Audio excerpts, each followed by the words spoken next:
제가 바이블 아카데미 조합적 원장님하고 대전에 극동방송에서 제가 시청자위원장으로 지금 섬겨주고 있습니다. 8시쯤 되면은 조합진 그때는 부총장님으로 나오시는데 나라를 위해서 기도하고 이런 모습을 보자 정말 훌륭하신 분이구나 이렇게 생각해서 하나님께서 우리 둘을 짝을 지어주시고 생각하는데 저는 뭐 평신도니까 기도 같이 독립을 해야 되겠다 생각을 하고 있습니다. 어제 뭐 코로나 때문에 저도 장사가 잘 안 됩니다. 그래서 많이 못 도와드리고 있는데 저는 다행히도 24시간 서초구에서 살아가고 있습니다. 저희 집도 서초구 방배동, 사무실도 서초구 검찰청 앞에 있습니다. 교회도 그동안 어떻게 하다가 서울고등학교 강당에서 예배를 드리는 그런 교회였었는데 뭐 집이 가까워서 다녀봤는데 지금은 주일마다 또 다니면서 도움이 필요한 곳에 와서 도와주고 제 나이가 금년에 75입니다. 그래서 70이 넘어가니까 내 교회라는 말이 잘 안 나오더라고요. 가서 어려운 교회에서는 도와주고 또 해야 될 일이 있으면 같이 협력했고 그런 일을 하고 있습니다. 오늘 우리 이용국 목사님을 들으면서 제가 평소에 가장 아끼는 마음에 새겨두고 있는 것은 세월을 아끼라 이런 말이 있습니다. 이 말이 무슨 말이냐면 여러분 저는 세금쟁이 출신입니다. 이 계산이 굉장히 바랍니다. 이 세월을 아끼라는 말은 시간을 원가 계산하라는 겁니다. 여러분 원가 계산이라는 것은 반드시 이익을 내기 위해서 계산하는 겁니다. 내가 매출을 올리기 위해서 원가를 해야 이익이 나오잖아요. 어떻게 하면 이익을 많이 낼까? 바로 세월을 아끼라는 것은 이 일을 통해서 하나님의 창고에 하나님 나라에 쌓여질 그 이익을 시간마다 계산해 보라는 겁니다. 그 세월을 아끼라는 겁니다. 부지런해야죠. 그래서 제가 지금 20살 때 국세공무원에 입문을 합니다. 그때가 국세청이 처음 국세청 간판에 문을 열은 날입니다. 66년 3월 3일. 지금 우리 국세청이라고 그러죠. 국세청 밑에 지방국세청이 있고 지방국세청 밑에 세무서가 있어요. 이런 독립된 기구가 66년 3월 3일에 열었습니다. 먼 훗날 알았습니다. 제가 그때 20살 때였습니다. 재수생 시절에 희한하게도 제가 국세청 개청요원에 입문을 합니다. 그때나 지금이나 일자리가 없어서 100대 1이 넘었습니다. 제가 공부를 잘했어가 희한하게도 하나님께서 그렇게 만들어 주신 거예요. 40년 가까이 세월을 살면서 2004년 말에 현직에서 옷을 벗고 2005년 1월 1일 제 아내와 더불어 금식기도원에 들어갔습니다. 인생 후반전 어떻게 살까요? 하나님께서 저에게 주신 말씀이 있습니다. 위해를 넓혀라. 그때부터 하나님께서 저에게 도랑물, 여러분 공직사회라는 게 그게 도랑물이죠. 뭐 그냥 울타리 쳐놓고 그냥 줄줄 내려가는 물이잖아요. 그런 재난이 없습니다. 그런 틀에 박힌 일을 하다가 2005년부터 태평양을 만나게 합니다. 그래서 정말 돈 안 되는 그런 역할을 참 많이 하고 있습니다. 그렇게 15년이라는 세월이 흘렀습니다. 되돌아보니, 저는 늘 되돌아본다는 말을 잘 씁니다. 되돌아보니 하나님께서 인도를 하셨구나. 그래서 늘 저희 마음속에 그분을 즐겁게 기쁘게 하기 위해서 내가 어떻게 살아야 될 거냐. 세월을 아끼라. 쉽게 이야기하면 세월을 원가 계산하라. 여러분 아침에 일어나면 저는 지금 그렇습니다. 나이가 나이인지라 오늘 할 일을 제가 생각을 해봅니다. 일에 여러 가지 스케줄이 나오잖아요. 일의 우선순위를 정합니다. 여기서 일이 날까 안 날까 그걸 따지는 겁니다. 그냥 만나다 한다고 만나고 이런 게 아니라 이 일을 했을 때 얼마만큼 이윤을 낼 수 있을까? 세상적인 그런 어떤 금전적인 재물적인 이익이 아니라 영적으로 과연 이익이 날 수 있을까? 그 영적인 이익에는 뭐 하나님이 기뻐하시는 일이겠죠. 그런 걸 우선순위로 쫙 정해본단 말이에요. 그럼 별로 그 쓸데없는 뭐 친구 만나고 이런 거는 제깁니다. 제기고 가급적인 일의 우선 원가 계산에서 이윤이 날 걸 찾는 겁니다. 오늘 여러분께서 되게 오늘 여러분들 보면 저보다 연하이신 것 같은데 어떻게 하면은 이 세월을 아낄 수 있을까? 제가 나이 많아 인생 후반전에 들어갔다고 세월을 아끼는 것이 아니라 바로 우리 모두 시간에 주어진 시간을 아껴야 되는 겁니다. 그게 사도 바울께서 주신 우리 가장 귀한 겁니다. 그러려면 우리 마음속에 어떤 마음을 가지고 있어야 되느냐. 제가 세금쟁이 출신이라서 그런지는 몰라도 마태 선배님을 제가 존경하잖아요. 성경에 보면 세리가 몇 분이 등장하죠. 사교도 있죠. 사교. 여리고성의 세무서장입니다. 저는 북어 공문으로 들어가서 지방국세청장까지 올랐습니다. 여러분 지방국세청장이라니까 그렇게 여러분 만만하게 본 직급이 아닙니다. 국세청이 지금 22,000명 가까운 식구입니다. 지방국세청장은 딱 7명입니다. 여러분 말단 부급에서 올라 한 10단계 올라가야 됩니다. 그 지방국세청장까지 어떻게 올라갑니까? 그거는 불가능. 지금도 우리 많은 현직에 있는 우리 저 후배들은 저보고 살아있는 전설, 레전드라고 그래요. 왜? 못 올라가는 걸 올라갔습니까? 그러면서 제가 느낀 게 그렇다고 제가 목이 힘들고 그런 게 아니라 그런 동안에 또 이것도 부족해가지고 하나님께서 나오자마자 여러분 가까이 세무사라는 말을 들어봤죠. 세금을 계산해주고 절세해주고 가이드 역할 해주고 기장도 해주고 뭐 이런 답세자 편의를 위해서 하는 그 일 하는 사람이 전국에 12,000명 지금 좀 몰라서 13,000명입니다. 거기 회장 여러분 직접 선거합니다. 전국에 돌아다니면 직접 선거하는 거예요. 하나님께서 저로 하여금 2년에다가 한 번 더 연임하게 해서 4년을 하게 합니다.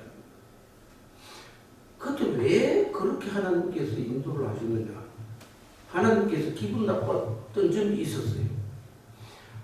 제 전임자가 불자입니다, 여러분. 불자인데 세무사에 당시에 불사를 갖다 놨어요. 하나님 기뻐하시겠어요? 그 떠드는 사람은 저거는 아니다. 그래서 아마 저를 갖다 임명을 시켜놓은 것 같아요. 여러분 전혀 얘기지도 않는 자리에 저를 갖다 꼽아놨습니다. 그렇다고 저는 돌아서 불상 대신에 십자가를 걸었겠습니까? 우리 각자의 심정에 그들로 하여금 세상 사람들로 하여금 역시 크리스찬은 다르구나. 교회 장로는 다르네 하는 모습을 보여줘야 돼요. 그러면서 저는 늘 마태 선배님이 쓰신 5장 16절 우리 한 절 여러분 보시면 저는 늘 어디 가나 이 단어를 지금 우리에게 해야 될 사명을 그리 주셨습니다. 이같이 너희의 빛을 그 앞에는 뭐라고 합니까? 너희는 세상의 소금이다. 여러분 소금이 되거라라라가 아니라 너희는 소금이다라고 이야기합니다. 확정을 시켜줬잖아요. 소금이 아닌데 소금이 되려고 애를 쓰는 게 아니라 돌을 닦아서 덕도 하는 게 아니라 너희는 세상에 소금이다. 존재 동사란 말이에요. 존재 세상에 날 때부터 우리는 세상의 소금이잖아요. 그리고 좀 더 밑에 너희는 세상의 빛이라. 그러면서 이같이 너희 빛을 사람들에게 비치게 하여 여러분 우리로 하여금 비치게 하라는 겁니다. 내 모습을 비치게 하란 말이에요. 세상 사람들에게. 그래서 너희의 착한 행실을 그들이 보고 그들이 세상 사람들이 하나님께 영광을 올려드리게 하라는 거예요. 이게 우리 역할이란 말이에요. 지금 우리는 그걸 모르고 앉았었잖아요. 지금 오늘 점심에도 어떤 뜻있는 장로님하고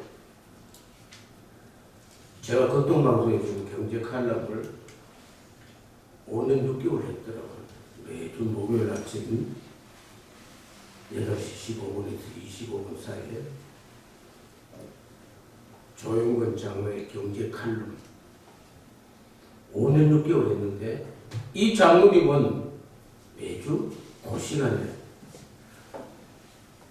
종교인과 신앙인이라는 칼럼을 방송했어요. 우리가 같은 연도에 출발을 했어요. 그리고 오늘 같이 식사를 했어. 우연하게 만났어. 한국 유나이티드 제약주식회사 회장 이분이 지금 역할을 좀 많이 하고 있습니다. 기독교 박물관, 성경 박물관 지금 경기도 광주에 다 짓고 있잖아요. 어마어마한 큰 역할을 하는 거예요. 오늘 점심을 먹으면서 한국교회가 죽은 거예요. 우리가 동지자 입장에서 이걸 살리자. 여러분 그런 일에 시간을 많이 할애하고 있습니다. 철저한 원각의 사람입니다. 여러분 저는 평균도지만 누구 못지않게 철저한 세금쟁입니다. 세금에 대해서 그만큼 아는 사람도 없어요. 왜? 40년 가까이 세금을 했어요. 여러분 지방국세청에 조사하고 안 거친 데가 없어. 딱 보면 알아요. 그냥 저는 지금 어디가 문제다 하는 거. 그렇게 해왔기 때문에 그러면서 하나님께서 저한테 준 역할이 있는 거예요.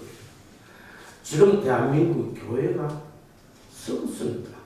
우리끼리 이야기지만 오늘 그 장로님이 출석한 교회에 다른 목사하고 장로들하고 소송이 붙었어.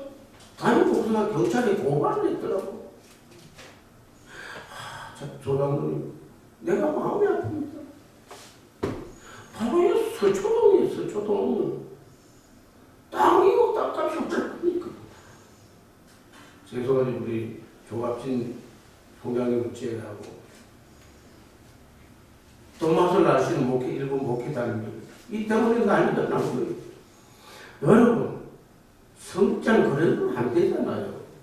너희는 세상의 빛이라 너희는 세상의 소금이라 했는데 소금 자체가 녹아나야지요. 어떻게 고발이 들어가고 그래요? 여러분, 제가 명예경찰입니다. 계급이 뭔지 아세요? 경찰청에 처음으로 제가 무궁화 3개입니다, 지금. 지갑에 넣고 다녀요. 명예경찰관 해가지고, 계급, 경정, 경찰서에 가면 가장이 경정. 그것도 다니면서 진급을 하게 되어 있습니다. 경찰청 역사상 처음으로 경정을 받는 사람 저밖에 없대요. 서초경찰서 제가 하면 제 제복이 있어요. 경찰의 날 21일이면 경찰에서 제복을 입고 저는 똑같이 행사를 하는 경찰관 자녀들에게 장학금도 주고. 여러분, 이게 서초경찰서 간날이에요. 우리 경찰관 아저씨들이, 정경들이 여가시에 갈 데가 없어. 그럼 체력단련실 가면 체력단련실 가서 운동을 하고 해야 되는데 기계가 다 망가졌어. 여러분, 그거 제가 보수를 해주고 경찰관들의 복지를 위해서 노력해주고 인정을 받아서 21일 날 행정안전부 장관상을 준대요. 제가 뭘 하나도 쓰는 게 아니라 하나님이 시겠어요. 여러분, 오늘 제가 지금 굉장히 피곤해요. 어제는 아침 일찍이 제가 재단을 2개를 만들었습니다. 하나는 석성장학회, 또 하나는 중증장애인을 돕기 위한 석성 1만 사랑회. 청년들이 요청해서 했는데 내년이면 10년입니다. 그동안에 중증장애인들 생활관을 매 2년마다 하나씩 지어주는 거예요. 지금 5호점이 경상북도 구미시장이 요청해 와서 여성 중증장애인들 생활관을 지금 짓고 있습니다. 12월 초면 준공을 하는데 줄에서 연락이 왔습니다. 공사가 잘 진행되는데 원래는 벌써 완공이 돼야 되는데 코로나 덕분에 또 이번에 유달리 태풍이 많이 왔잖아요. 그래서 8월달에 공사를 시작해가지고 지금 빨리 다음 달이면 준공을 하는데 하기 전에 와서 한번 현장 견학을 한번 해보십시오 하고 구미에 갔는데 오는 길에 우연하게도 제가 TV조선에 사는 미스터 트롯 트롯에 유난히 제 눈에 띈 사람이 가수가 김호중이라는 가수입니다. 정말 살아온 환경이 참으로 안타까웠습니다.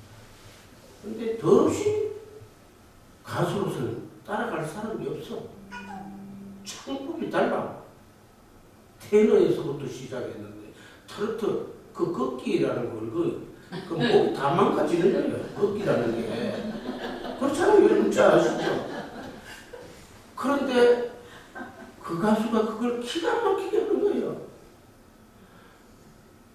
어제 김호중이가 졸업한 김천예술고등학교를 가게 됐습니다. 왜? 그 김호중이를 키웠던 서수용 선생님이 대구 동신교회 안수 집사입니다. 그리고 성가대를 지휘를 하는 거예요. 그 건성수 목사님을 또 잘 알잖아요. 우연히 그 서수용 선생을 연락했더니 원래 이 서초구에 오기로 했습니다. 왜? 김호중이가 지금 서초구 복지관에 지금 근무를 하고 있거든요.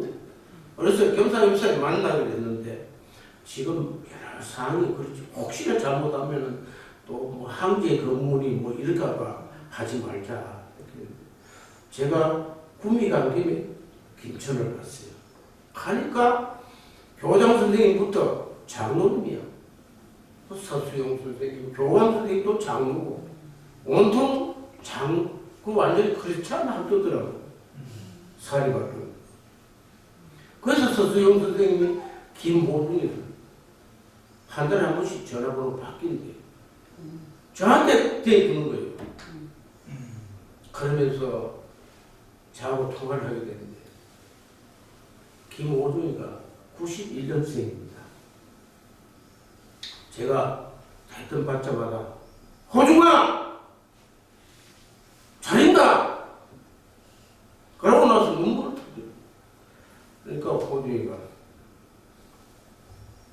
큰아버지 언제든지 말씀하시면 제가 달려가겠습니다. 제가 그렇게 하는 이유가 있습니다. 제가 생각하기는 김호중이를 보면 복음 가수로 만들고 싶은 거예요. 그런 가수가 없습니다. 언제거나 하나님께서 김호중이를 들고 쓸 겁니다. 여러분, 지금 서초구에 살고 있습니다. 그래서 11월 달에 토요일하고 주일날은 괜찮대요. 자기 사생활이기 때문에. 그래서 불러서 격려를 해주면서 잘 키울까 그런 생각을 하고 있는 거예요. 여러분, 저는 어제 하루는 정말 철저한 원가 계산이 된 거예요. 한 영혼을 살려서 한 번. 여러분, 그 교장 선생님이 간절히 그래요. 전국에서 트라우마 걸린 사람들, 우울증 걸린 분들, 그리고 상처받은 분들 학교를 많이 찾아봤대요. 그러면서 김호중이 때문에 나았다는 거예요. 여러분, 그걸 우리 트로트 가수로 만들 짜증입니까? 아, 생활 힐링 가수로 만들어지고 있구나. 여러분, 저 나름대로 생각을 하고 있는 거예요. 그 우리 일행들이 박수를 치고 난리가 났어요. 제 아내도 데리고 왔습니다. 어제 난리가 났어요. 좀 몸은 피곤하지만 얼마나 기분이 좋은지 모르겠어요. 하나님이 기뻐하시는 일이잖아요. 아까 우리 유 목사님께서도 유영 목사님께서 말씀하신 목표는 하나님의 영광입니다. 그렇죠? 네. 그 5장 16절의 목표는 하나님께 영광을 올려드리기. 그게 목적입니다. 그게 우리는 그 도구로 사용되는 거란 말이에요.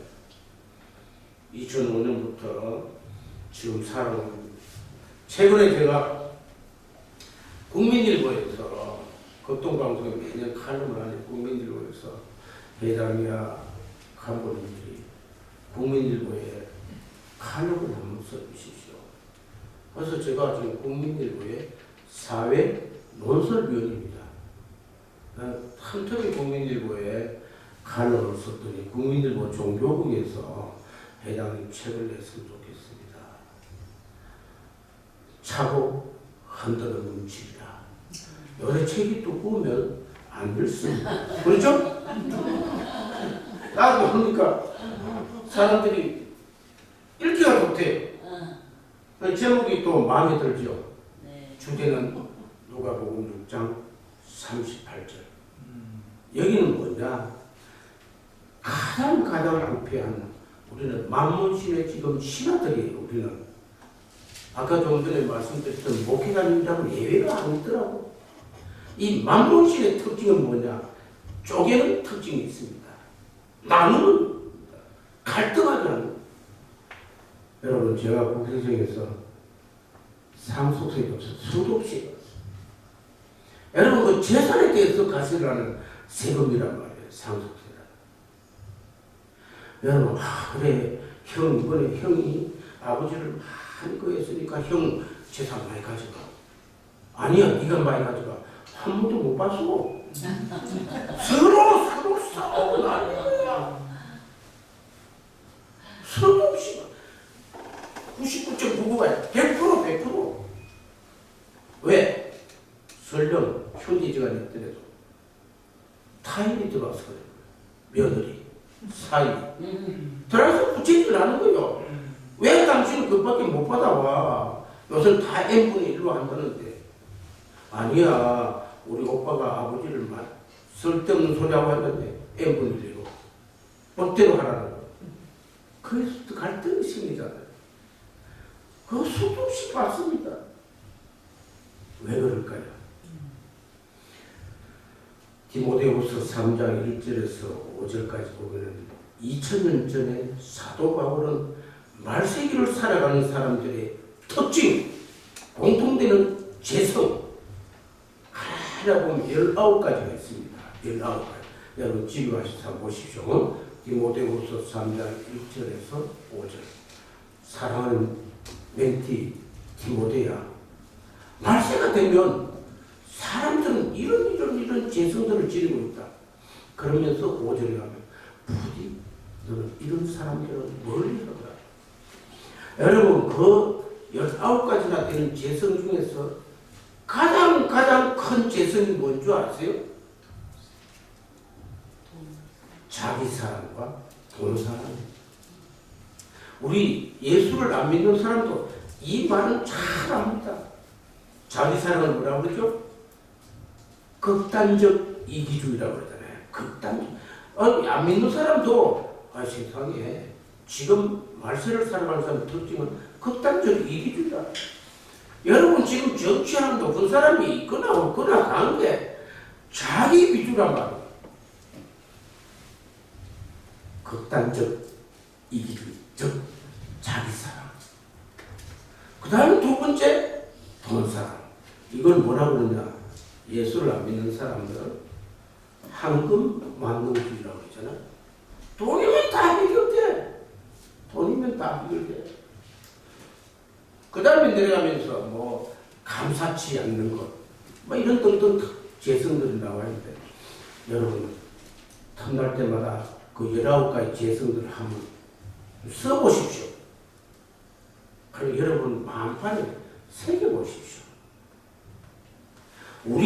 저를 비롯해서 우리 모두는, 미안한 우리 조갑진 총장님도 예외 없어.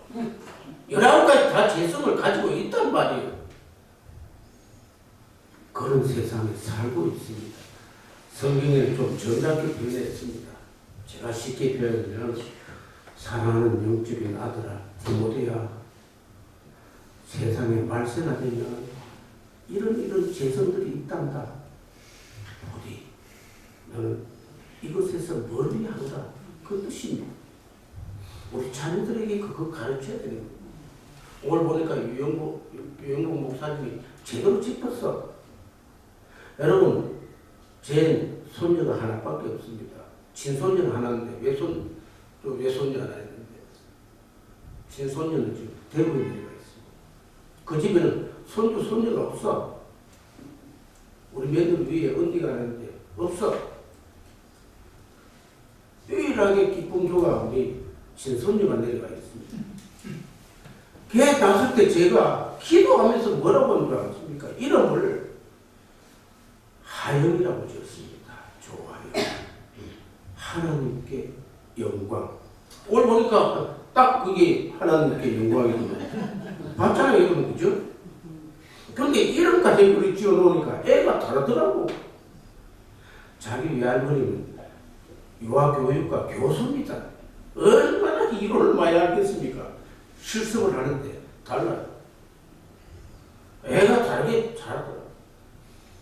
쟤는 미국에 가서 교육을 가르쳐야 되겠구나.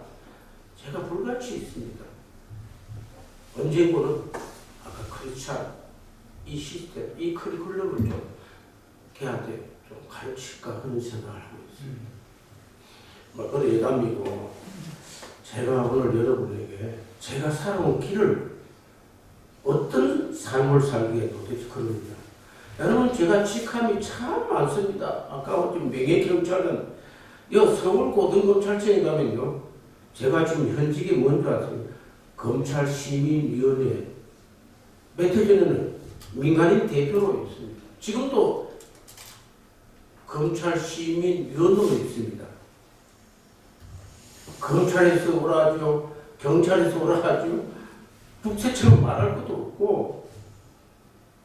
여러분, 이게 저한테 벌쳐지는 걸 보니까, 내가 살아가는 것이 아니구나. 내 안에 하나님이 사시는구나. 다만 나는 철저한 몸가게에서만 하는 거예요. 일어나면 오늘도 철저하게 일의 우선순위를 알아서 정해 주십시오. 그런 마음으로 삽니다. 모르겠습니다. 저는 언제까지 그렇게 하는지 모르지만 제가 마음 좋아해도 많은 걸 체육해 하시잖아요.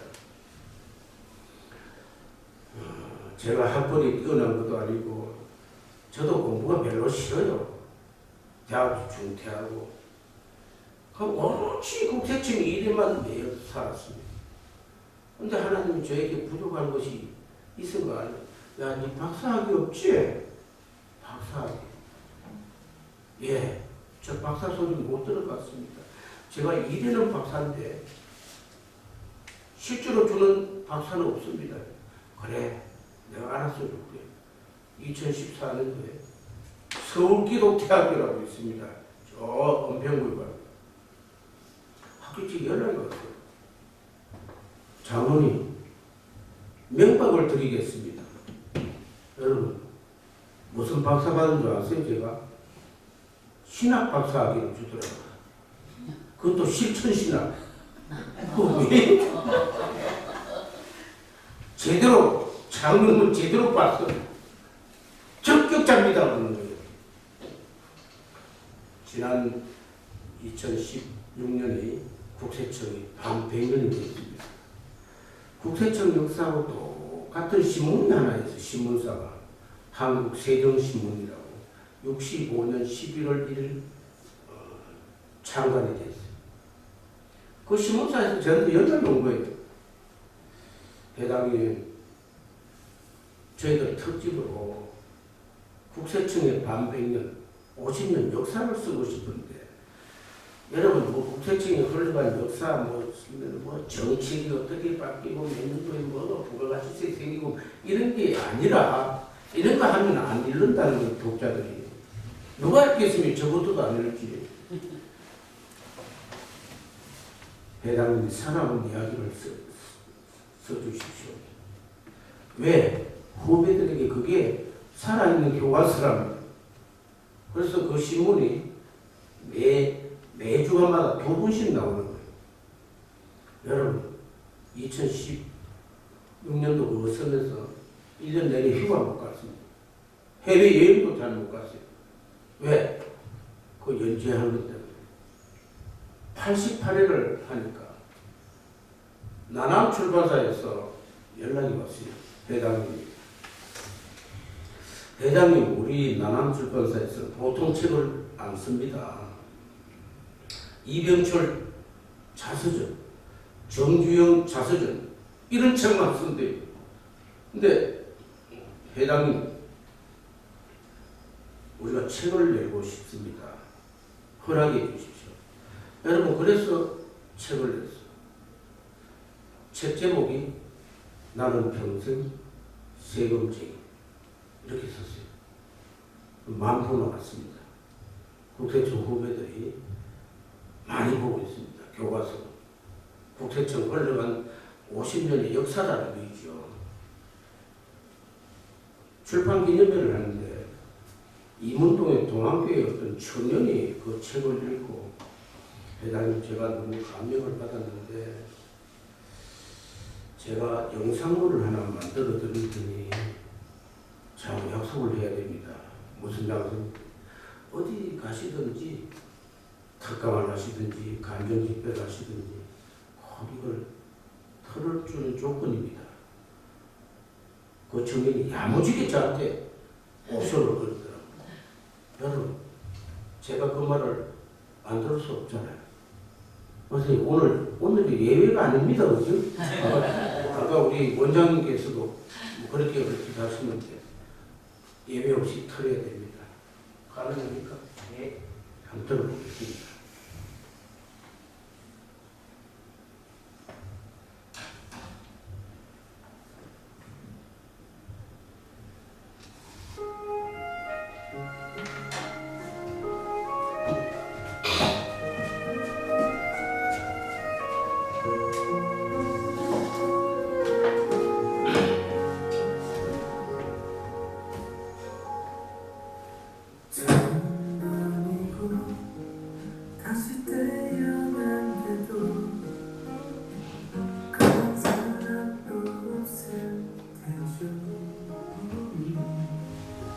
슬픈 내 삶은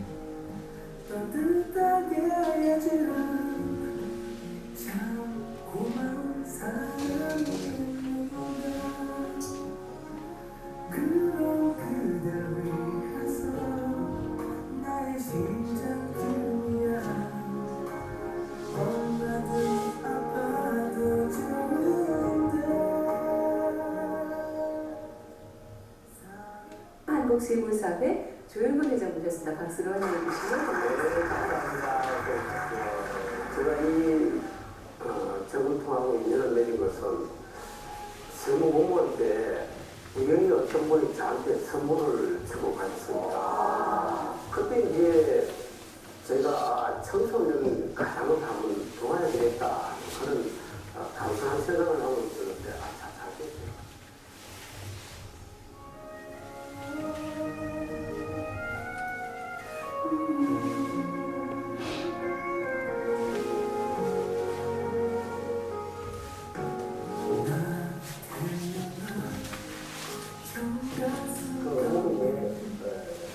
영어를 나갔는데 석석 그게 이제 저희 어머니 가운데서가 이루어진 성 그리고 저희 아버지 가운데서가 보수 그래서 석성자학에 석성 제목 20년이 넘는 기간 동안 어려운 가정 형편의 학생들에게 꿈과 희망이 되어주는 장학재단이 있습니다.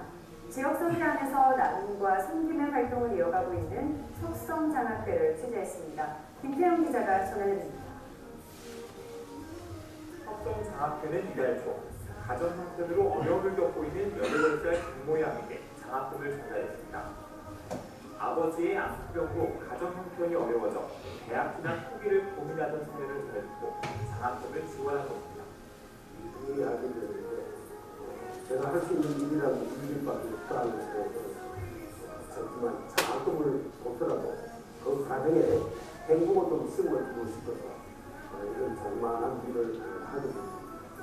석성장학회는 조용근 회장이 무학자인 삼촌의遺産 5천만 원을 기반으로 출발해 1994년 발족됐고 2001년 재단 법인으로 설립돼 어려운 환경의 학생 2천여 명에게 8억 원 상당의 장학금을 지급해왔습니다. 세무공무원 학생으로 대전시대 총장과 한국세무사회 회장을 지낸 조용근 석성장학회 회장. 조 회장은 자신이 몸담은 세무법인의 매출 1%를 장학회의 기금으로 출연하며 나눔과 섬김의 활동을 이어가고 있습니다. 사랑을 받은 사람들, 청년들이 잘 아름답게 건강하게 잘 자라날 수 있다고 저는 확신합니다. 그분들에게도 성원을 보내는데 가끔씩 저에게 소리가 들려옵니다. 잘 계시죠? 스승의 무궁한 발전을 빕니다. 저도 영원한 스승님입니다 하는 소리를 많이 듣습니다. 그때마다 잘합니다. When I am still, you wait here in the silence until you come and sit a while with me. You raise me. 석성 나눔의 집 3호점은 중증장애인들의 생활 공간인 10만회의 집을 리모델링한 것으로 지난 3월 공사를 시작해 4개월에 걸쳐 준공됐습니다. 건립에 필요한 비용 1억 7천만 원은 석성 1만 사람회가 지원하고 서울 가톨릭 사회복지회가 시설 운영을 담당합니다. 한편 2011년 설립된 석성 1만 사람회는 복세공무원과 세무사, 대학생 등 회원 500여 명이 참여해 중증장애인을 위한 재활치료비 지원과 보금자리 마련 등에 힘을 기울여 오고 있습니다. 결국 곳곳에 이런 1만 사람의 꿈이 이뤄봐야 스스로 나눔의 집이 계속해서 번져나갈 수 있도록 여러분들께 관심을 가지고 있습니다. Restless heart, so imperfectly. But when you come, and I am filled with wonder, sometimes I think I glimpse eternity. 천안함 재단 초대 이사장이신 한국세무사회 조용근 회장을 만나 천안함 사건 이후 재단 활동에 대해 들어봤습니다. 우리 자녀들이 이 국가를 위해서 희생됐구나 하면 영원히 우리의 자녀인 것 같이 우리가 책임을 져야 돼. 사랑이란 그 말은 못해도 먼 곳에서 이렇게 바라만 보아도 모든 걸 줄 수 있어서 사랑할 수 있어서 난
너무 잘 만들었죠. 하나님이 그런 분입니다. 총 연출자는 하나님입니다. 제가 아니고 저는 닭불도 미약하고 여러 가지 능력 면에서 떨어지지만 하나님께서 간섭하시는 거예요. 제가 할 일은 철저한 원가 계산. 그거 제 전공이거든요. 이같이 우리의 빛을 세상 사람들에게 비치게 하여 그 세상 사람들로 하여금 우리의 착한 행실을 보고 우리 하늘에 계신 우리 아버지에게 세상 사람들이 영광을 돌리게 하라. 여러분 그 도구입니다. 유캔두에 여러분 할 수 있는 거예요. 네? 제가 바쁜 명예본부장을 2007년부터 지금 14년째 지금 하고 있는데 자원봉사실에 가면 벽에 이렇게 걸려 있습니다.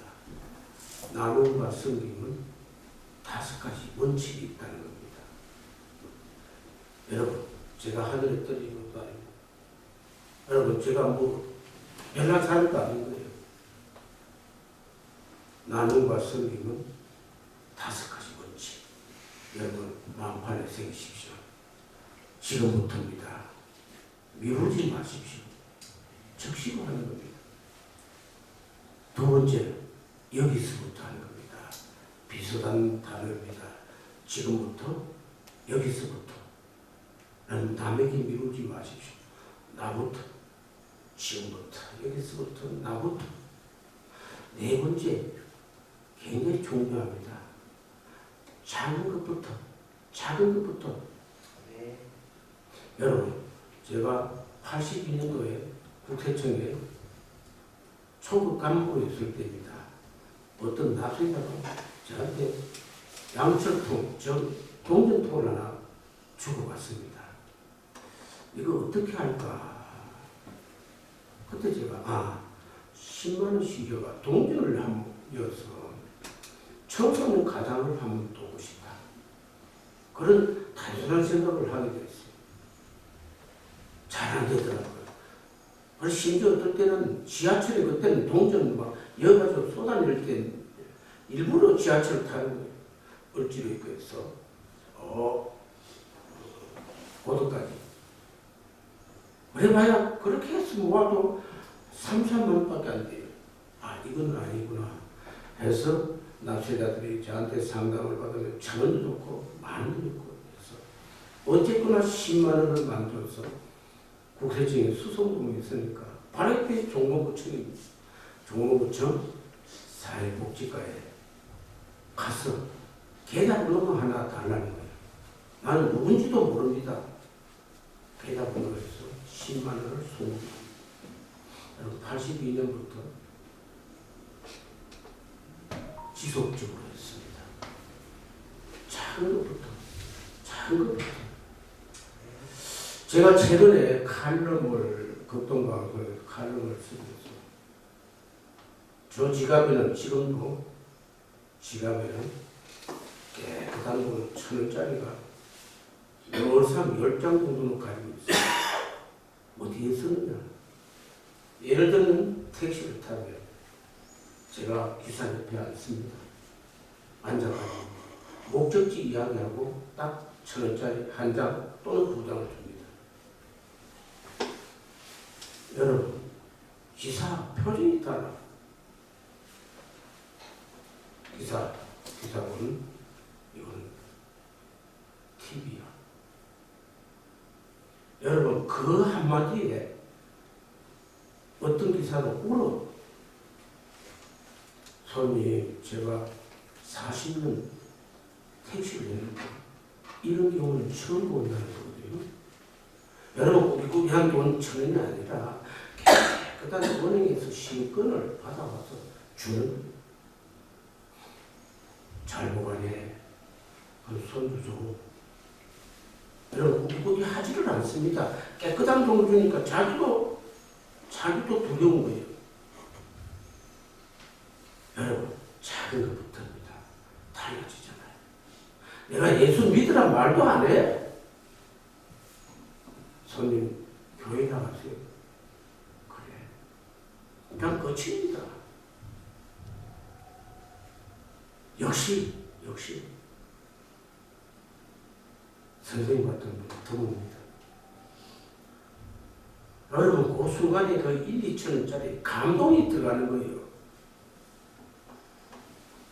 그걸 지금 지속적으로 해보잖아요. 식당에 가면 그냥 저는 2, 3천원 깨끗한 돈 만원짜리 안 줘도 돼. 2, 3천원 손님 그 접대하는 분 있죠? 달라져. 작은 것부터. 길거리 계신 분, 그냥 우리 돈 정드는 거다. 깨끗한 돈 줘봐요. 한 번 더 쳐다보는 거예요. 지금 교회가 썩어 있어, 지금. 우리가 교회를 이렇게 세워야 돼, 지금. 작은 것부터. 그럼 5번째, 실천 가능한 것부터. 여기 5가지 나눔과 섬김의 5가지 원칙이 거기에 적혀 있어요. 여기에서 저는 지속적으로 하는 겁니다. 지금부터, 여기서부터, 나부터, 작은 것부터, 실천 가능한 것부터 지속적으로 한번 해보십시오.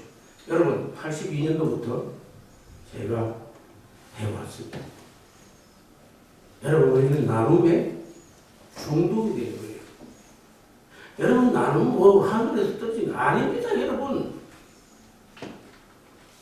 그걸 우리 자녀들에게 가르쳐야 돼요. 우리 애들이 저를 보는 게 달라요. 우리 아버지는 학력이 좀 떨어지고 뭐 인물도 별로고 뭐 키도 작다 뭐 하지만 다르다. 나눔의 전도사라는 거예요. 그걸 지속적으로 2005년부터는 그 동전이 지금 제가 책상에 가장 가까운 거리에 위치하고 있습니다. 공직에 있을 때 인사이동 나면 제일 먼저 챙기는 게 그 주변표입니다. 이게 저하고 수십 년을 같이 오니까 제가 민간인 신분이 딱 되니까 동전이 저한테 하소연을 하는 겁니다. 회장님, 이게는 동전 넣지 마세요. 배추 잎사귀를 넣어주십시오. 하루에 10,000원씩 들어갑니다. 줄금입니다. 줄금. 한 2, 30만 원 되면 어디든지 갑니다. 가장 요긴한 게 가는 거예요. 여러분, 우리 하나님께서 기뻐하시겠습니까? 안 하겠습니까? 제가 재벌입니까? 아닙니다. 여러분, 제가 70대 중반이지만 그래도 저를 먹고 삽니다. 우리 친구들 저를 몹시 두려워합니다. 옛날에 그렇게 찌질이 가난한데 얼마나 저를 구박했겠습니까?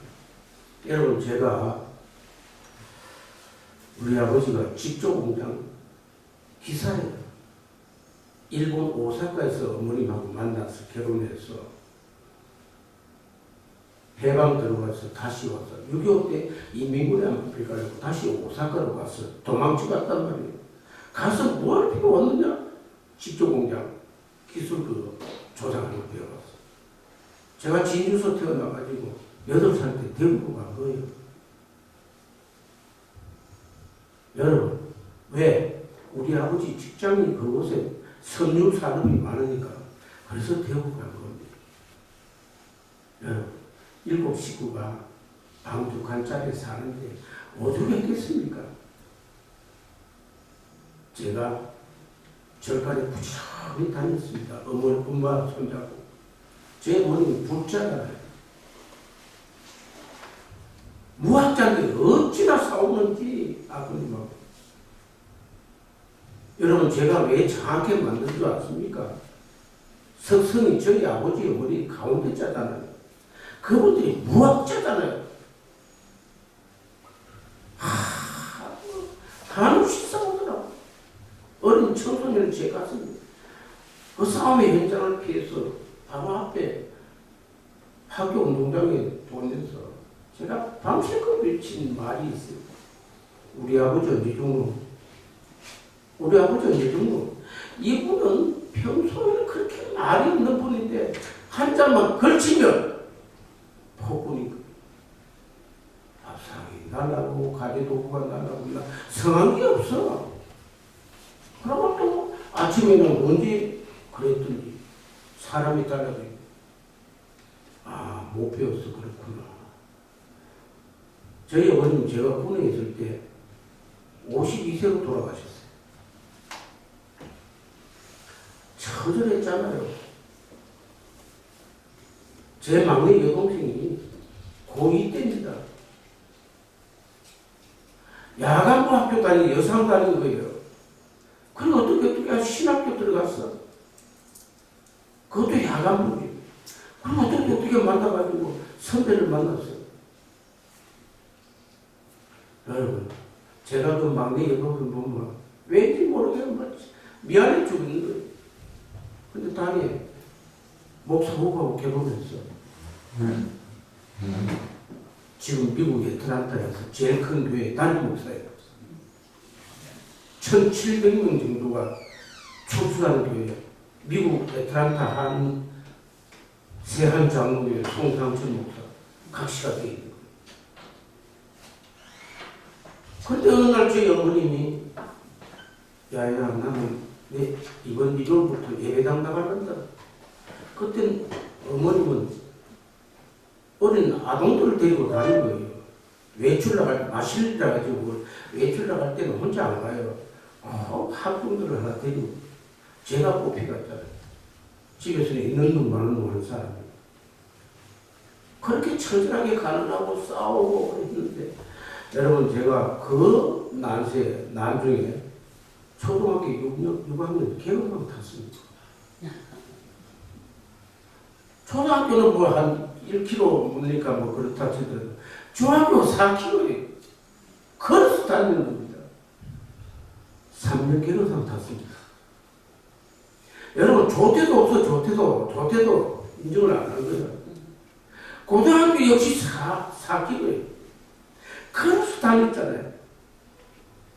12년 개로상 탔어요 제가.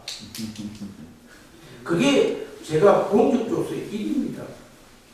그런데 맞을 때가 있잖아요. 수학여행. 친구도 수학여행 가는데 저는 가난해서 수학여행을 못 가잖아요. 학교 등교를 하라고 합니다.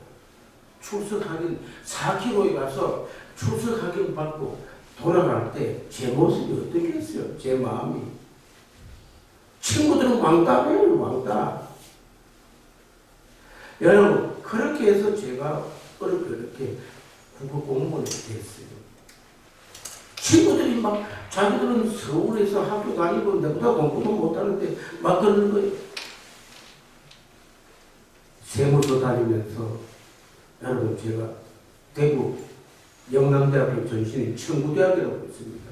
그 야간부 대학이 직장에 다니는 똑똑한 사람이 그 다니는 놀라지 마십시오. 하나님께서 저를 스스로 붙이시더라고요. 4년간 절대 장학생이야. 그런데 서울에 있는 학생 친구들이 오면 자랑을 하네. 제목이고 자기는 서울에서 대학교 다닌다고. 얼마나 제가 쪽팔렸겠습니까? 제가 서울 성균관대학교 야간부 편입시험을 쳤어요. 68명이 왔는데 2명을 뽑는데 그리고 밤차 타고 내려갔는데 이틀 후가 되니까 합격을 축하한다. 등록하라고 왔어요. 여러분 제가 대구에서 서울을 어떻게 옵니까? 국세청장 앞으로 탄원서를 올렸죠.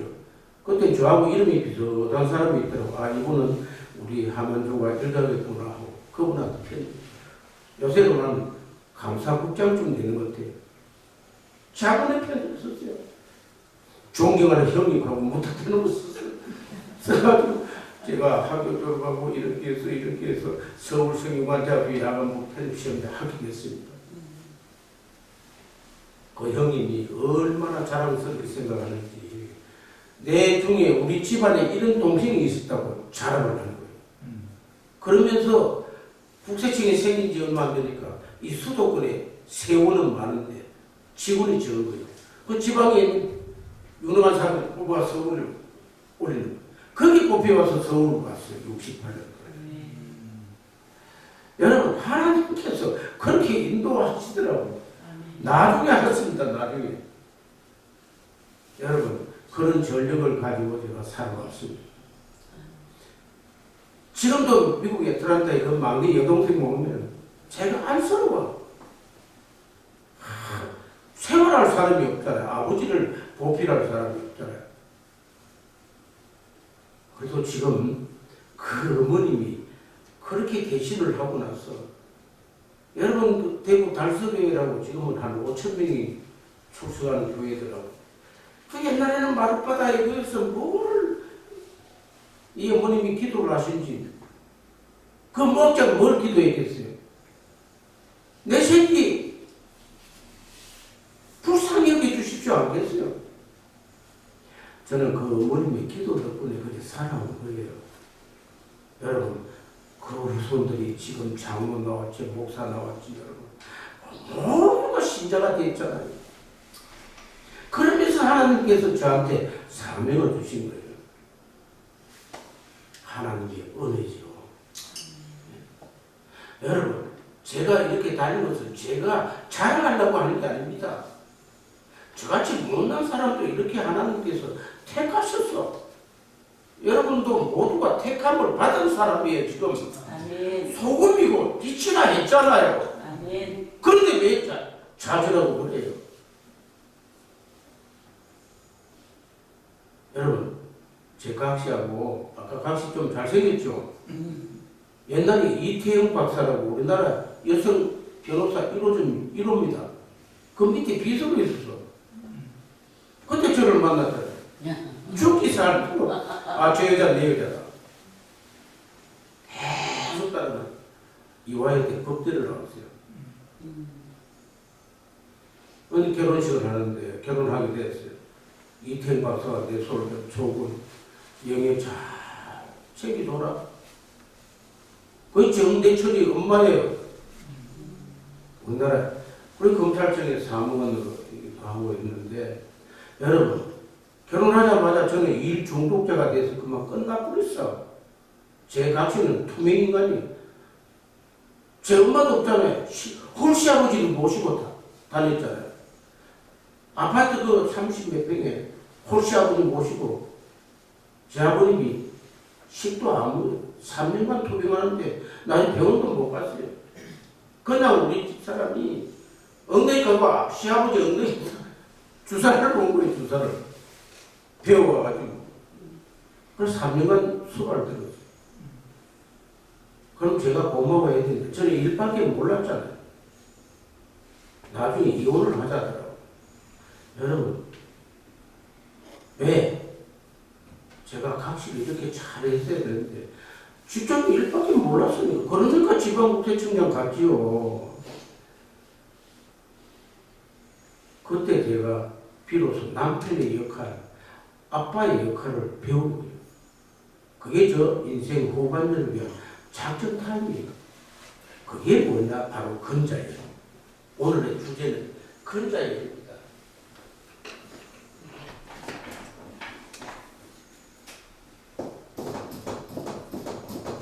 한번 따라해 볼까요? 근자열. 근자열. 이게 한문인데 가까울 근자입니다.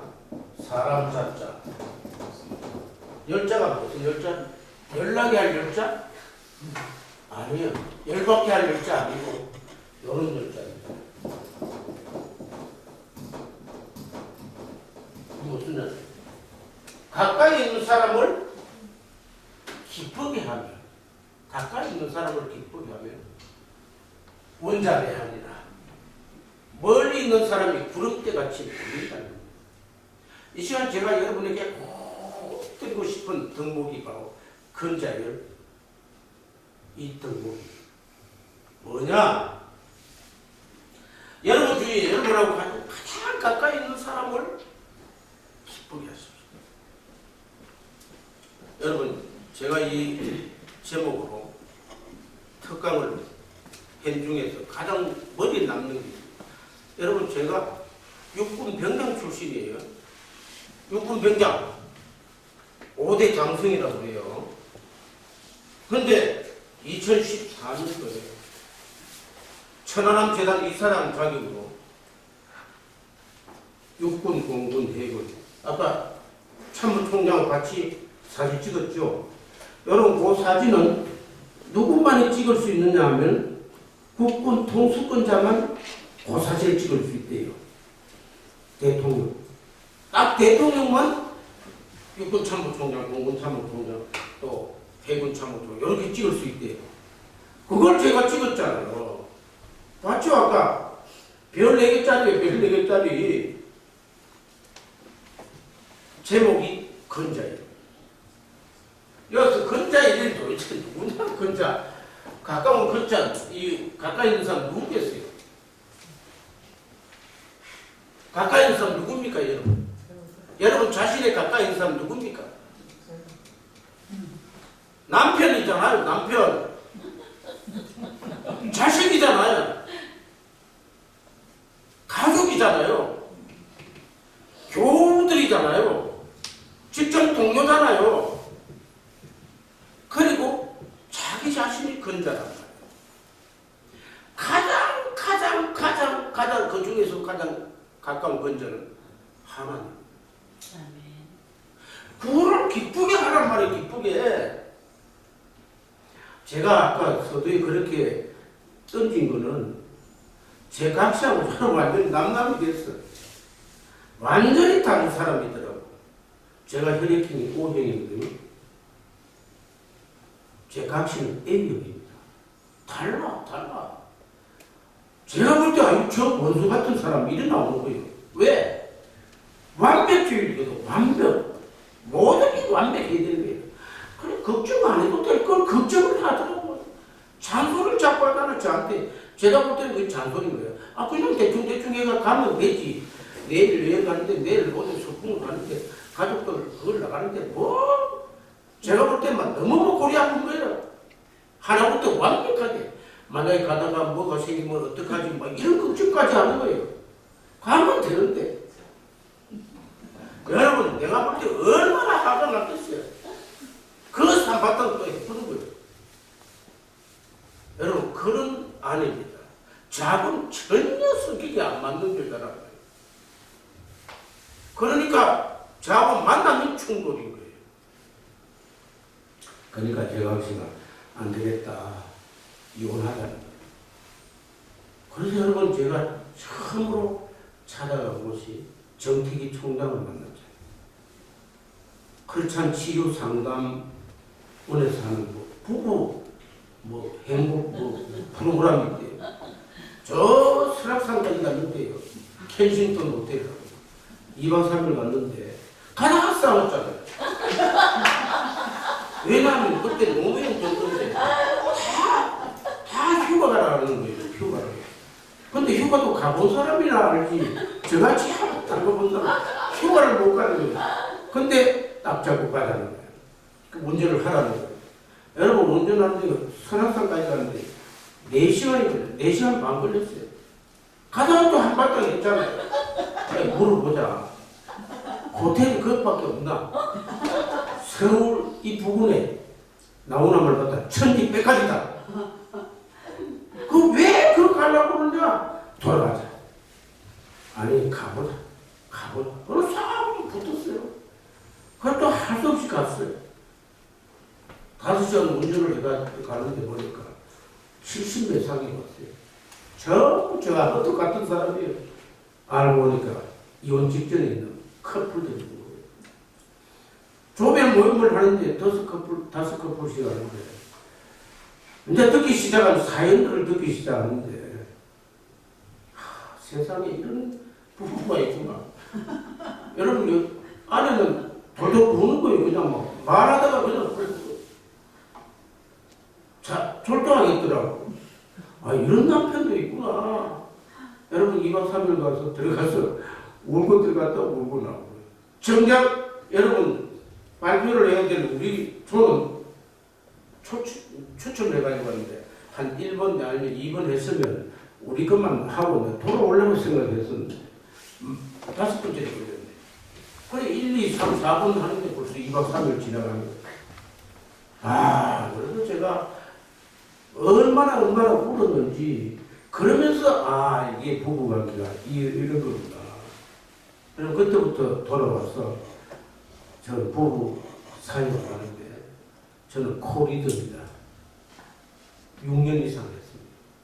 여러분 제 아내는 작년에 치유 상담학 박사학위를 받았습니다.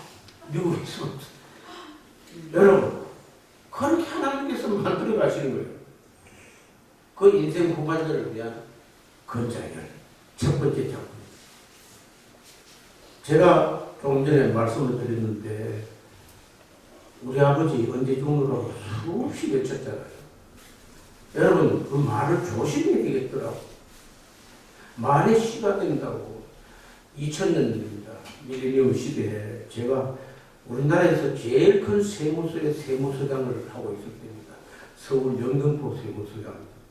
여의도가 전부 영등포 세무서잖아요. 저 이름으로 세금이 거쳐주는 게 10조 원. 서울시 1년 예산이 그 당시에 8조 7천원. 얼마나 바쁘겠습니까? 제 아들이 삼수를 하고 있을 때입니다. 여러분 제가 자라온 환경에 비하면 그 아들이 정말 원수 같은 애잖아요. 어떨 때는 고한지없는 야구방망이 들고 패기도 하고 그랬어요. 요새 했으면 큰일 날 뻔했죠.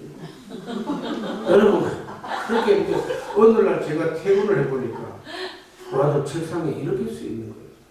놀라지 마십시오. 그 애는 서울 출신입니다. 우리 아버지 언제 죽지? 저는 어릴 때 사투로 우리 아버지 언제 죽노 했는데 우리 아버지 언제 죽지? 여러분 그렇게 표현을 해놨던 낙서를 제가 아내가 저한테 보이는데 당신 이게 아버지 역할, 아버지 맞아요? 그래서 오늘 교회에서 하는 아버지 학교를 다니고 그러면서 사주가 되는데 첫 주는 아버지한테 올해 대신하고 둘째 주 아버지한테 편지를 써가지고 구구절절히 쓴 거죠. 제 아버지 어머니를 포천에다가 합장을 해드렸어요. 그러면서 구멍을 하나 내드렸어요. 손잡고 계시라고. 여러분 그런 사연들을 써가지고 아버지 하늘나라에 계신 우리 아버지한테 편지를 썼어요.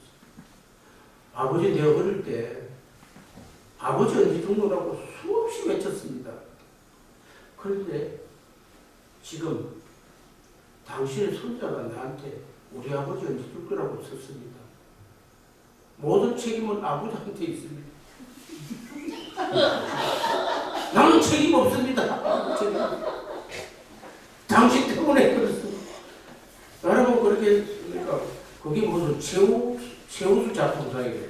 그래서 낭독을 하는데 200몇십 명의 아버지 학교 학생들이 대성 통곡을 하는 거예요. 그 다음 주간에는 아들한테 편지를 쓰라는 거예요.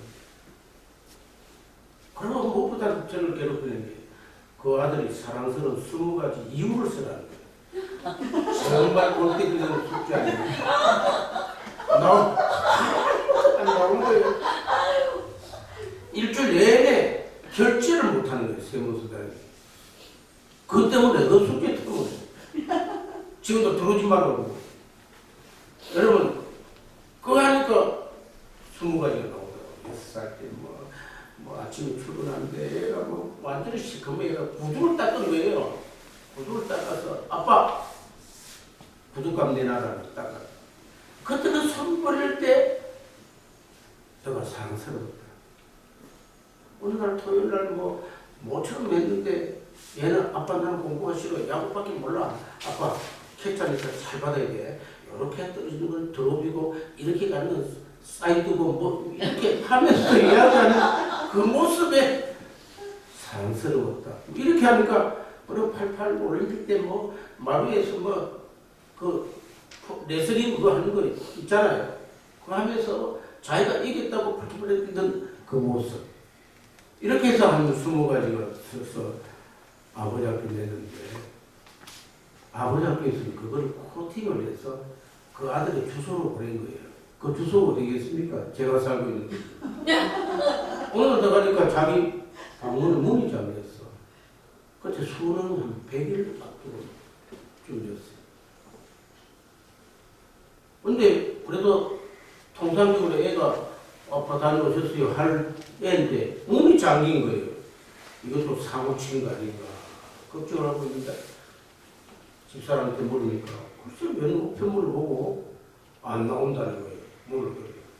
애가 그 편지를 읽고 너가 사랑스러운 20가지 이유를 쓰면 밤새 그 애가 대승 통곡을 하거든요. 그래서 제가 그 다음날 새벽 6시 그때 국세청 공부를 할 텐데 제가 출근하려고 그러는데 애가 제 가슴에 안긴 거예요. 그때 말로 형용할 수 없어요. 아빠라고 외치면서 제 품에 안기는데 둘이서 얼마나 울었는지 몰라요. 그래서 그때 이제 애가 화해를 한 거예요. 그 아들. 삼수생 아들이고. 그러면서 이 아빠의 본심을 아는 거예요. 그리고 그 아들이 그때부터 도시락을 2개 사주는 아들 매일 학교 갈 때마다 학원에 갈 때마다 제가 안수 기도를 해줬잖아요. 너는 사랑스러운 내 아버지, 내 아들이다 하고 뭐 이렇게 하니까 애가 자긍심을 얻게 돼요. 자존심. 우리 아버지가 나를 인정해 주는구나. 그 결과 3년 만에 기적이 일어났잖아요. 제가 그토록 가고 싶어하는 대학교에 수석 합격했어요. 여러분 어느 대학인지 알겠죠? 그런 기적이 생기더라고요. 딸도 재수를 했어요. 저는 옥수 아버지입니다. 지금 장가 시집가서 잘 살고 있잖아요. 그때 그 근자의 인생 후반전을 위한 근자의 운동을 한 거예요. 이렇게 했는데 제 자신에 또 얼마나 많은 문제점이 있는지 제가 그때 50대 후반에 깨우쳤어요. 저한테는 정말 줄일 수 없는 상처가 있습니다. 화가 있습니다. 바포 매개본부장으로 바포에 사는 영성수련은 설곡산에 있습니다. 경기도 가평에 가면 설왕면에 설곡산에 거기서 영성수련을 하는데 제가 화가 참 많거든요. 화가. 그 왜 화가 많으면 6.25 때 제가 5살이잖아요. 저희 아버지 밀양군하고 일본에 가셨거든요. 어머님 고향이 경상남도 어린입니다. 저희 형, 누나, 저 밑에 동생 49년생까지 동생하고 합니다. 여러분 제가 외갓집에 같이 외갓집에서 그래 너희들 잘했다 그렇게 그래 고생 많지 이럴 줄 압니까? 종살인 거예요. 종살이. 말이 등살이지 종살인 거예요. 그때 제 동생하고 저는 영양실조가 걸려서 죽음 직전에 있는 거예요. 요새 여러분 TV 많이 보시죠? 아프리카에 뼈만 앙성하게 남은 거 바로 저 모습이었고 제 밑에 동생 모습이었어요. 그런데 외갓집에 다행히 도움을 받았어요. 정체불명의 고기를 한 50여 마리 먹었대요, 제가. 근데 이 동생은 2살 배기니까 소화를 못 시켜. 이름도 없이 하늘을 가버렸어요. 그때 제가 먹었던 그 고기가 바로 덜지고기였습니다. 삶아서 영양이고 꼬리 띄고 갈라서 참자 다 넣어내고 옷에 지퍼 먹듯이 먹은 거예요. 여러분 그때부터 제가 온기를 회복한 거예요. 힘에 살이 붙기 시작하고 근데 얼마나 배가 고픈지 모르겠어요. 어느 날 저하고 저하고 우리 본체 위에 우리 할아버지, 외할아버지 오리살을 삶은 강주리를 발견한 거예요. 저희들도 모르고 그냥 형제가 가서 그냥 가서 고기를 넣고 부엌에서 막 손으로 먹고 와서 자버렸어요. 아침에 일어나니까 난리가 난 거예요. 외할아버지가 아침에 고함을 지르는데 이놈들 가만히 안 돼. 그 지게 짝대기로 이놈들을 죽인다는 거예요. 그 모습을 본 우리 어머님이 잠자는 척에 형제를 깨워서 빨리 뒷문으로 도망가라고 영문도 모르고 도망갔어요. 한 9시쯤 되니까 저희 어머님이 저 형제 이름을 부르면서 오는 모습을 보고 저는 잊을 수가 없었어요. 그때부터 그 외할아버지에 대해서는 언제든지 내가 본때를 보여준다. 그렇게 화가 많아요. 그런데 설국사에서 마침 화제가 뭐냐면 그것이 화가 날 일입니까? 이게 화두입니다. 이 화두를 놓고 하루 종일 화가 날 일이 있었습니까? 네, 제가 5살 때 외할아버지가 보리쌀을 엄청 먹었다고 지게 짝대기로 저를 때려 죽인다는 이야기였습니다. 그것이 화가 날 일입니까? 네, 화가 날 일입니다. 여러분 똑같은 화두를 계속해서 하는데 화가 날 일이죠. 여러분 20씩 받고 돌리는데도 계속 똑같은 이야기 하니까 옆에 친구가 젊은 친구가 화가 날 일이 있대요. 자기가 군에 가기 전에 어떤 여친하고 결혼을 하기로 했는데 그 여친이 배반하고 제대하고 보니까 그 남자의 친구하고 결혼을 했다는 거예요. 화가 날 일입니까? 점심 먹고 올라오라는데 또 올라가니까 하품 나고 졸리기도 하는데 똑같은 이야기. 그것이 화가 날 일입니까? 근데 마침 보니 그 친구가 한 3시쯤이면 했습니다. 그것이 화가 날 일이 아닙니다 그래요. 아, 저게 정답이구나. 화가 날 일이 있습니까? 네, 화가 날 일. 외할아버지가 집에 짝대기를 화가 날 일입니까? 화가 날 일이 아닙니다. 그럼 왜 화가 났습니까? 모르겠습니다. 여러분, 저녁 먹고 또 올라왔어요? 갑자기 제 마음에 여러분, 일에는 화가 있습니까? 없습니까? 없잖아요. 화가 지금 누가 화가 났습니까? 내가 화를 내요. 바로 밤 8시쯤 되는데 화가 날 일이 있습니까? 네. 외할아버지가 지게 짝대기로 저를 죽인다는 이야기였습니다. 화가 날 일입니까? 화가 날 일이 아닙니다. 그럼 왜 화가 났습니까? 모르겠습니다. 내가 화가 났습니다. 그러면 어쩔 졸도를 내버렸어요. 지웠는데 아침에 일어나니까 제 영안이 밝았어요. 아, 내가 화를 내고 있는 모습 그대로 보는 분열인 거예요, 그게. 옛날에 저 산을 볼 때는 저 산이 왜 저렇게 민둥산이야 하고 제가 그걸 비난해요. 왜 저 내가는 이렇게 올라가야지 이렇게 내려가지 했어요. 그때 비로소 있는 모습 그대로 보는 분열을 하죠. 아, 화가 내가 화가 났구나. 여러분, 제 그때 비로소 인성이 그때부터 성경 말씀이 읽혀지기 시작하는 거예요. 상상공원이 저한테 들어오는 거예요. 여러분, 그러고 나서 저 와서 또 세상 사니까 또 그거 했는데 그때마다 학습을 보습을 했어요. 지금도 똑같지만 저 자신에게 그렇게 돼요. 마지막으로 제가 믿는 하나님 어떻게 기쁘게 하나요? 여러분, 제가 20살 때부터 11조를 했습니다. 11조가 기부금입니까? 11조가 기부금입니까? 여러분, 11조는 기부금이 아닙니다. 기부금은 내 것을 다른 사람들에게 거저주는 행위를 기부금이라 합니다. 분명히 말라기에는 하나님의 것이라고 했습니다. 제가 그걸 지금껏 배우고 있습니다. 그걸 전파하고 있습니다. 여러분에게 제 신간서적 차고 흔들어 넘치리라 바로 여러분이 세상 사람들과 똑같이 살고 있는 경제 가치, 하나님의 경제 가치 돌리는 겁니다. 성경적 경제가 물질관으로 바꾸어지는 겁니다.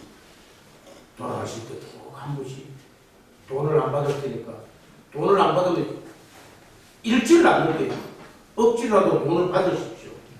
10,000원씩 받아서 이 학교에 학원에 쓰십시오. 여러분, 여기에 저는 하나님의 말씀이 녹아 있습니다. 어떻게 우리가 경제 생활을 해야 될 건지 여기 나와 있습니다. 바로 근자해야 됩니다. 하나님을 기쁘게. 이제 결론을 내겠습니다. 여러분, 혼탁한 세상, 교회가 무너졌습니다. 크리스찬들이 다 무너졌습니다. 아까 같이 우리 어린애들은 교회 안 갑니다. 이럴 때 우리 어떻게 살아야 될까요? 우리가 성결되게 살아야 됩니다. 착한 행실을 해야 됩니다. 닮아야 됩니다. 그렇게 할 때 하나님께서 기쁘게 받아주실 겁니다. 아멘. 그런 도구들이 다 되시기를 진심으로 기원합니다. 아멘. 당당하게 삽시다. 아멘. 신명나게 한판 삶을 삽시다. 아멘. 그리고 멋있게 삽시다. 아멘. 저중에서 삽시다. 제가 자주 하는 세물 호스피스에 가면 그동안에 원주인 목사님하고 수많은 사람들이 말기암 한우들이 마지막으로 거쳐가면서 했던 3가지 후회가 있습니다. 수천 명이 후회를 했는데 공통적으로 3개로 나왔습니다. 그 첫 번째 후회가 좀 더 참을 걸. 두 번째, 좀 더 즐길 것. 세 번째, 좀 더 베풀 것. 저는 이것을 인생의 소비거리라고. 여러분, 그때 가서 마지막 판에, 마지막 순간에 후회가 안 되도록 좀 더 참을 것, 좀 더 즐길 것, 좀 더 베풀고 살 것. 그렇게 하려면 당당하게, 신나게, 멋있게 살 때 저주면서 사는 거예요. 당신 먼저. 그런 삶을